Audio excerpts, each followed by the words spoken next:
Napuno ng musika at kultura ang formal na pagbubukas ng Adivay 2025 sa Provincial Capitol Grounds noong ika-4 ng Nobyembre.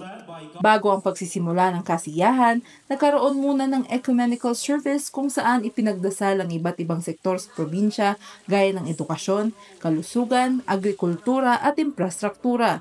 Gayon din ang matagumpay na pagdaraos ng isang buwang pagdiriwang sa Benguet. Matapos ito ay nagsimula ang kick-off program sa isang paunang mensahe mula kay board member Jim Butiwe upang ipaabot ang pagbati sa mga dumalo. Sinundan naman ang mensahe ng isang masayang awitan na pinangunahan ng Benguet Accordion and Ukulele Bloomers. Pagkatapos ng pagtatanghal, nagbahagi naman ng mensahe si Benguet Governor Melchor de Clas kung saan formal na ngang idineklara ang pagbubukas ng pagdiriwang sa probinsya.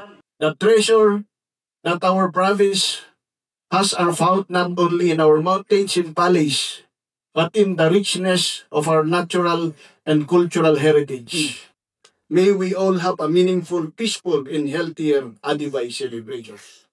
And so now, with the joy and pride, I, the Governor of the Province of Benguet, officially declare Adivay Festival 2025 open. Bilang tanda, nagkaroon ng pagtugtog ng gong mula sa Capitol Cultural Group na sumisimbolo sa pagkakaisa, kultura at pasasalamat. Bilang parte ng preliminary activities, opisyal ring ipinakilala ang mga pambato ng 13 munisipalidad sa probinsya para sa Mr. and Miss Benguet 2025. Suot ang kanilang Benguet Cultural Attire, bawat pares ay nagpakitang gila sa kanilang production number. Sinundan pa ito ng Bendiyan, ang tradisyonal na circle dance ng mga Ibaloy at Kankanaay na isinagawa ng lahat ng kalahok. Kasunod rin ito ay naganap ang sashing ceremony para sa mga kandidato at kandidata. Sa pagtatapos ng kick-off program, nagbahagi ng pangwakas na mensahe sa Vice Governor Marie Rose Fongwan Kepes na binibigyang diin na ang tunay na pag-unlad ay nagmumula sa pagkakaisa ng bawat Benguet.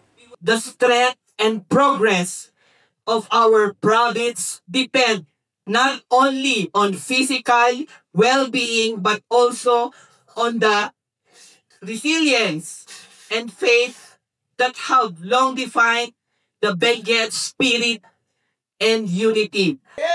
Palampakan tayo amin, Benguet, mabuhay! Ang Adivay 2025 na may temang Healthier Benguet, A Treasure to Relish, A Culture to Cherish, ay kasabay sa paggunita ng ika-125 taon simula nang maitatag ang lalawigan ng Benguet.